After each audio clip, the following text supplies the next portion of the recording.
वासुदेवाय हरे परमात्मने प्रणतः क्लेशनाशाय गोविंदाय नमो नमः।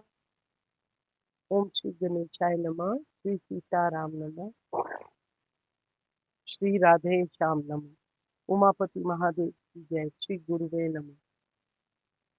श्री हनुमते आदराजिए। सब संतन की जय, सब भक्तन की जय। जय जय सीताराम, जय जय राधे श्याम। श्री हरिवंश, श्री हरिवंश, श्री हरिवंश। कल हमने बात करी थी चित्त के वेग को कंट्रोल करने के लिए। उसके लिए वो बोलते हैं चित्त को वश में अगर करना हो और अंतरात्मा में अगर हमको भली भांति स्थित होना हो, भोग वृत्ति से अपने आप को बचाना हो, तो हमको योग युक्त होना जरूरी है। योग में ध्यान की प्रक्रिया और श्वास की प्रक्रिया पर भगवान जी बोल रहे हैं, जब तक हम ये सब नहीं करेंगे तब तक हम योग में स्थित नहीं हो सकेंगे। योग में स्थित नहीं होंगे, योग अभ्यास नहीं करेंगे, तो हमारी जो मानसिक स्थिति है, भौतिक थॉट्स हैं और जो कार्यकल्पों के वश में हम फंसे रहते हैं, उनसे बचना नामुमकिन हो जाएगा। एक आध्यात्मिक स्थिति में अपने आप को स्थित करने के लिए अध्यात्म के साथ जुड़ना जरूरी है। सिर्फ तभी हम आंतरिक आनंद पा सकते हैं, भौतिक इच्छाओं से मुक्त हो सकते हैं। इसके लिए हमको योग में, जैसे पहले कहा है, सुस्थिर होना बहुत जरूरी है। अदरवाइज हमारी इंद्रियां हमको इधर उधर भटकाती रहेंगी और किसी भी स्थिति में हमको पूर्ण रूप से परमात्मा की ओर मुड़ने नहीं देंगी। ये हमने कल 18वें श्लोक में बात करी थी। और उसके बाद हमने ये बात करी थी 19 श्लोक में कि जैसे योगी का जो चित्त है वो अडिग रहता है, अनअफेक्टेड रहता है, साधना में हर समय स्थित रहता है, एक मस्त स्थिति में वो रहता है और उसका ध्यान किसी भी एक सेकंड होल्ड करना। मैं अभी कर सम राम राम जी, माफी चाहती हूँ। श्री हरि। जिस प्रकार वायु रहित स्थान में स्थित दीपक चलायमान नहीं होता, वैसे ही उपमा परमात्मा के ध्यान में लगे हुए योगी के जीते हुए चित्त की कही गई है। वो कह रहे हैं जो योगी का चित्त है वो अडिग और अनअफेक्टेड रहना चाहिए। हर समय वो किसी भी चीज से अफेक्टेड नहीं रहता, क्योंकि वो अपनी साधना में इतना स्थिर होता है, मस्त होता है, उसका ध्यान विचलित नहीं होता। कैसे? उन्होंने इसकी जो उपमा दी है वो दीपक की लौ से दी है कि जहां पर हवा की प्रेजेंस नहीं होती, वहां दीपक की लौ एकदम स्ट्रेट परमात्मा के साथ जैसे जुड़ी जुड़ी होती है, वैसे रहती है। चित्त में कोई भी गड़बड़, कोई भी कामना, कोई भी भौतिक चिंतन अगर हो, तो वो ध्यान योगी को योग नहीं करने देता।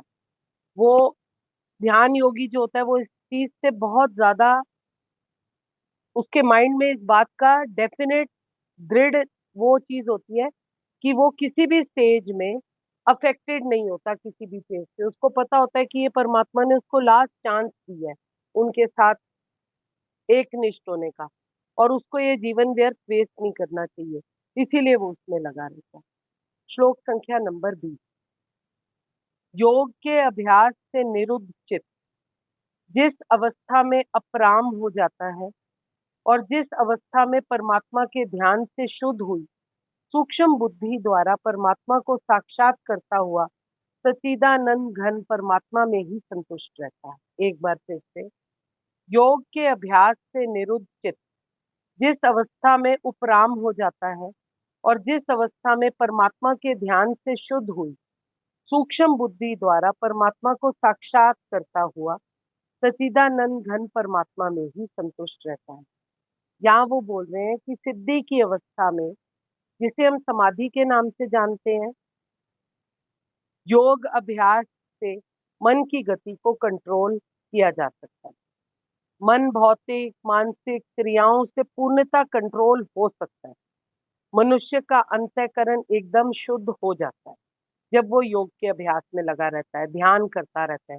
अपने शुद्ध मन से अब जो व्यक्ति होता है अपने अंदर झांक कर अपने आप को हर समय देख सकता है, और जब वो देखता है कि उसका अंतःकरण शुद्ध और साफ है, तो वो एक आनंद की स्थिति को अटेन कर लेता है। उसकी जो इंद्रियां सारे दिव्य कार्य में लग जाती है, परमात्मा सेवा में लग जाती है और वो असीम दिव्य सुख का अनुभव करता है। ऐसा मनुष्य हर समय सत्य की राह पर चलता रहता है और परमात्मा के स्मरण में अपना विचरण करता हुआ इसी आनंद के सुख की पराकाष्ठा को समझ जाता है। ये उसके लिए अल्टीमेट गोल हो जाता है।